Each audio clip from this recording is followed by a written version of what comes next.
Hello everyone and welcome to another truly awesome game from round 6 of the FIDE Grand Prix currently being played in Belgrade. It's the final round of the elimination, not eliminations, it's the final round of the preliminaries, then we go into elimination rounds with the semifinals and finals.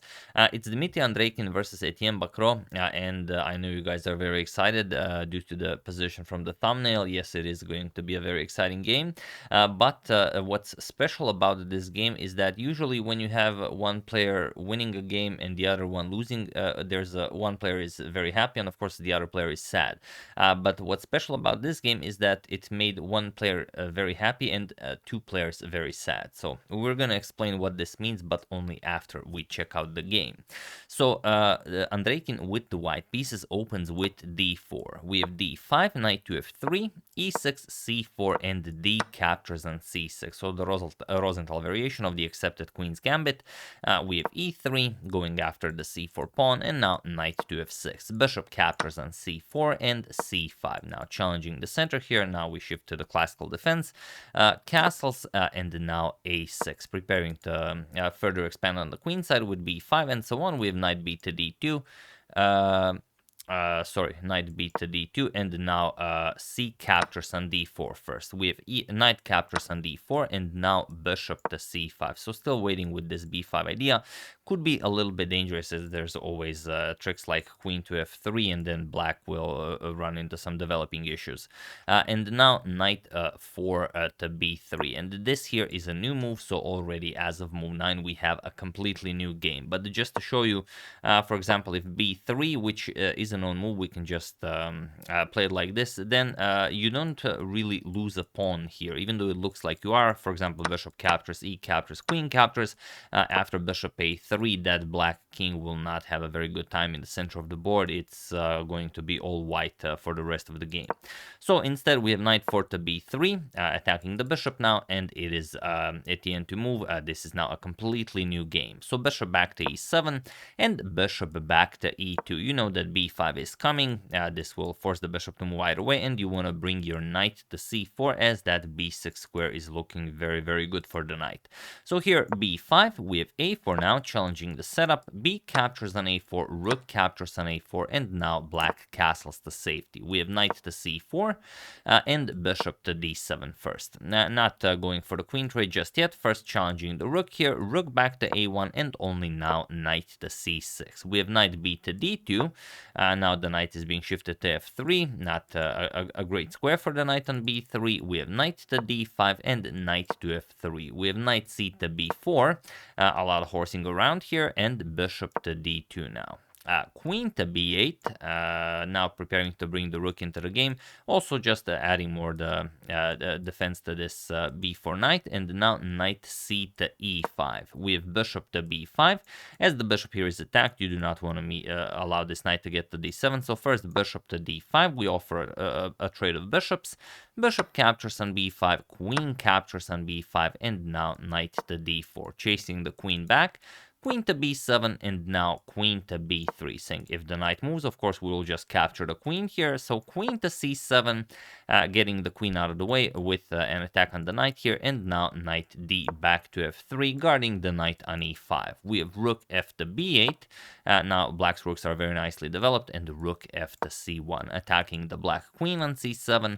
Queen to d6, and now comes e4, challenging the knight here, and this is where the fun really starts.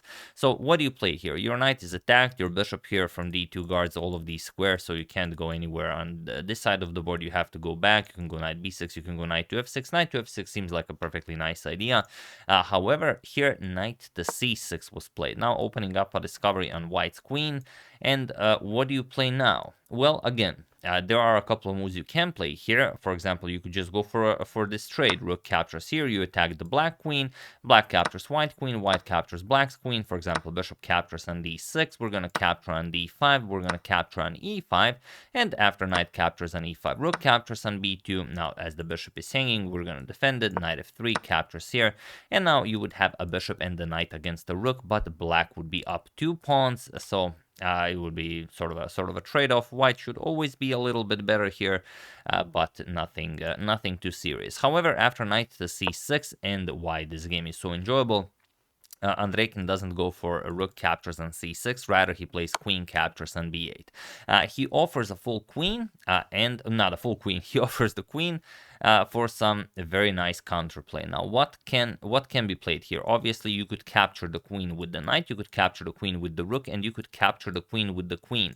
And only capturing with the knight is even playable for black, which makes it all the more interesting. If just to give you an example, if rook captures on b8, we still can capture on c6. This is hanging, this is also hanging. We're going to capture this as well. And once the queen moves, for example, he captures on d5, queen captures, and now rook to c7. Now saying, okay, our bishop is attacked. If the bishop moves, then the f7 pawn is really weak, so we're going to defend it. Rook e8.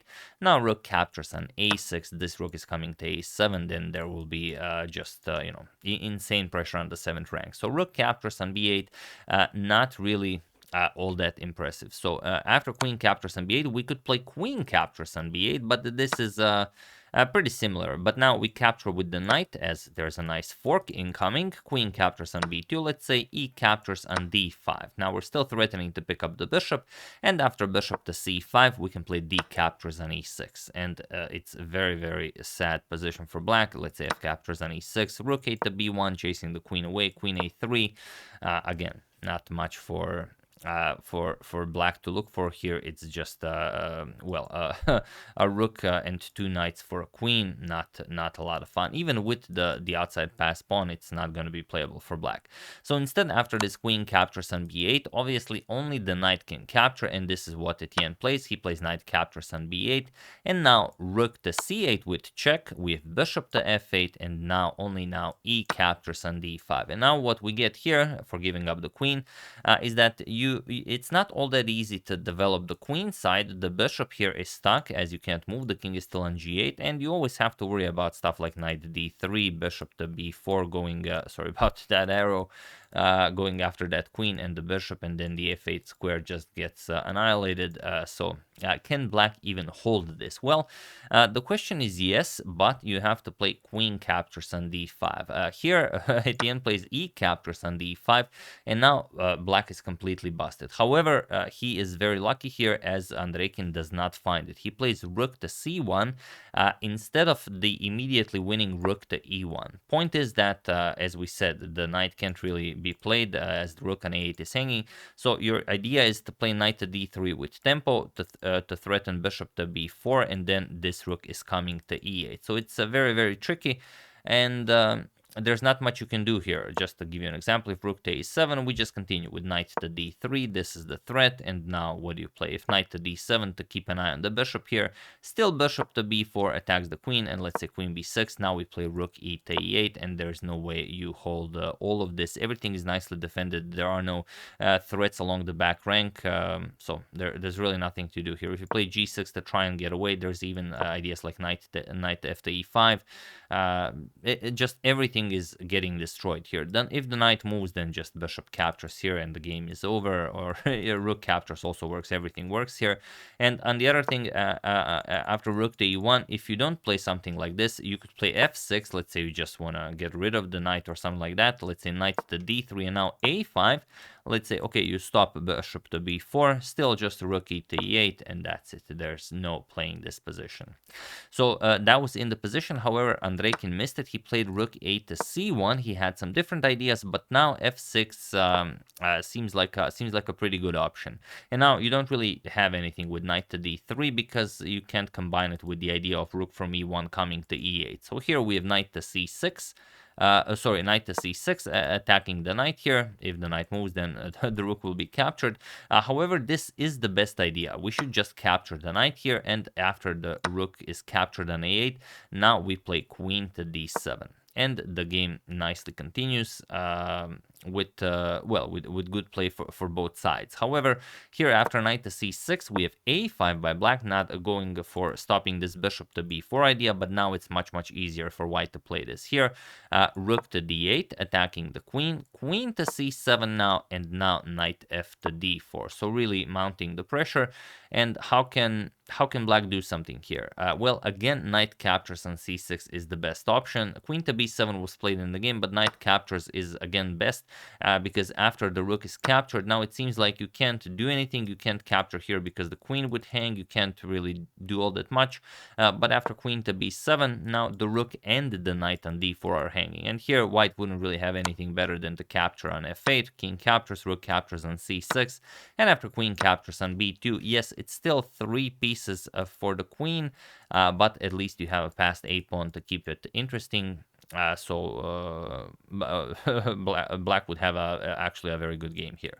So instead, after knight f to d4, queen to b7, not going for this very nice knight trade, and now knight captures on a5, attacking the queen. So what's the idea? Well, the idea is that we've grabbed that pawn. It's a very dangerous passed pawn, and it's with tempo. Black has to move the queen. Queen captures on b2. Now knight d to b3. And here, king to f7. Now, with knight d to b3, we block the queen's coverage of the b4 square, so bishop to b4 is coming, and there are not a lot of ways for black to tackle this. So king to f7, now the bishop can move, but still bishop to f4 now. Now we go after the queen side. Bishop to b4, and now we have rook to c7 with check. Again, you could go for something like rook captures on b8. It seems like you're winning. However, this would actually be losing, because after rook captures, bishop captures, and bishop captures on a5, you cannot recapture, as if you recapture, then this is checkmate. So that's not gonna end well for you. So after bishop to b4, instead we have rook to c7 check. If we can double rooks on the 7th or on the 8th, should be very good for us.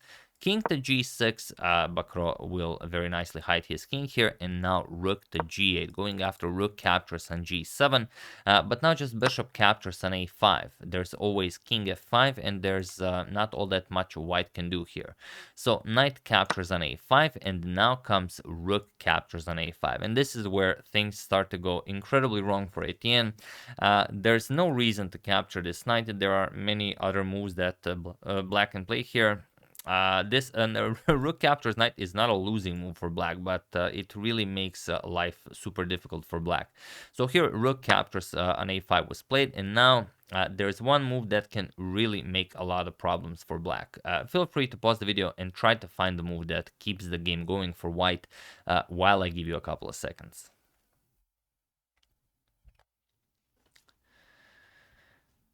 So for those of you who were able to do it, congratulations on spotting that the black king hasn't got all that many squares. This is covered here, this is covered also by the bishop. So the only squares that the black king can use are these two squares. And how can we fix that and also get rid of our back rank issues? That is, of course, by playing pawn to g4. This takes care of these two squares and also gives our king the g2 square if he ever needs it, and he will need it. So congratulations to everyone who found the g4 pawn move. It's still playable for black, but you have to be incredibly precise. And here you have to play f5. You just have to give your king some squares. Otherwise, it's not going to end well for you. But here, it would seem that Etienne saw something that simply wasn't there. He played knight to d7. And, okay, it seems like he thought he maybe had a mating attack, and he most certainly doesn't. But that's just how chess works. Here, Andreikin captures the knight, rook captures on d7, and now comes the mating attack. Still, the position can be saved with f5, and this will ensure Etienne a draw with perfect play. But here, after queen to b1 check, the position is now lost. So, of course, you can't play all that much. You can block with the bishop, which is silly, and you can play king to g2. So of course king to g2.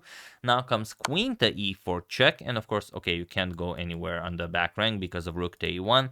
However, you can play king to g3, but now comes rook to a3 with check. And again, what do you play? If you block with the bishop, black will very happily capture that bishop and win the game.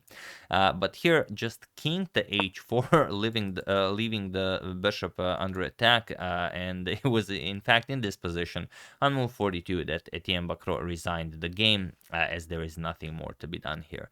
The problem is, due to the extremely powerful g4 pawn, black is getting checkmated whatever black does. If we go after the bishop here, we're just going to capture the pawn here, and after king here, rook captures here, king here, and the rook, the other rook delivers checkmate. The only squares the king could go are f5 and this, but this is covered by by the pawn and by the rook, but still, there's absolutely nothing for Etienne to do here. So after this king to h4, it was in this position that Etienne Bacrot resigned the game. So really, really sad, not only for Etienne. We said that this made not one but two people very sad. The other one is Sam Shankland, who was pretty much already in the semifinals, as he needed either either Bacrot to win the game or to hold a draw, and this would ensure his qualification to the semifinal. But as he lost to Andreikin, now it is Andreikin who is qualifying to the semifinal, and Andreikin will face Giri in the semifinal tomorrow, and Rapport still waiting for his opponent. So really, really an impressive fight. And even though when all of this started happening here, for example, let's just move back a few moves here after this knight to c6 move. Even though rook captures on c6 is objectively best for white, you can see how queen captures on b8 made so much problem for black. So much more time was wasted, as it's much more difficult to calculate, and there were many opportunities. Even just making it a completely winning position already here if rook to e1 has been played. But you always have to look for such moves. It's so impressive that such a thing is even possible. But both of them missed it, and well, chess is just a very complicated game, most of the times. So yeah, a really impressive game. Etienne fought well, but Andreikin bested him in the end, and well, what a beautiful game it was.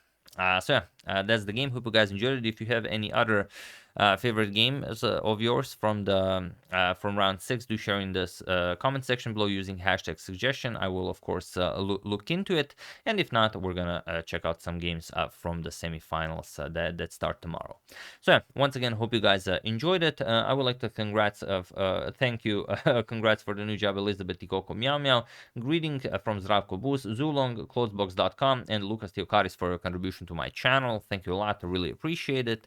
As usual, you can check 2 of my previous videos here. Thank you all for watching, and I will see you soon, continuing the coverage of the FIDE Grand Prix until it finishes.